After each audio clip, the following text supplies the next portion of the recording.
শহীদ আবু সাইদ থেকে শুরু করে দেশ গড়ার আধুনিক কারিগর বাংলাদেশের গণমানুষের সংগঠন, বিশেষ করে জামাত ইসলামী দেশের আপামর জনতার ভালোবাসার একটি সংগঠনের নাম হলো বাংলাদেশ জামাত ইসলামী।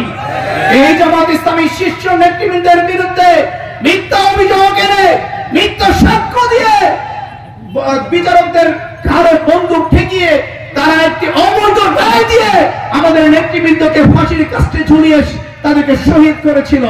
আমরা স্পষ্ট করে বলতে চাই, আমাদের শহীদ নেতৃবৃন্দকে হত্যা করার জন্য, ফাঁসি দেওয়ার জন্য যে অবৈধ ট্রাইব্যুনাল আপনি করেছিলেন, এই ট্রাইব্যুনালের আপনার বিচার হবে, বিচার হবে, প্রত্যেকটি খুনের বিচার হবে এই ট্রাইব্যুনালে। এই ট্রাইব্যুনাল আপনার জন্য অপেক্ষা করছে। আপনি পালিয়ে গিয়ে বাঁচবেন না। আপনি যেভাবে আপনার বাবার খুনিদেরকে পৃথিবীর বিভিন্ন প্রান্ত থেকে খুঁজে নিয়েছে, আপনি বাংলাদেশে তাদের ফাঁসি দিয়েছিলেন, আপনাকেও আমরা পৃথিবীর যে প্রান্তেই থাকেন না কেন সেখান থেকে আপনাকে ধরে নিয়ে এসে এই ট্রাইব্যুনালে আপনার বিচার করে এদেশের মাটিতেই আপনার ফাঁসি রচনা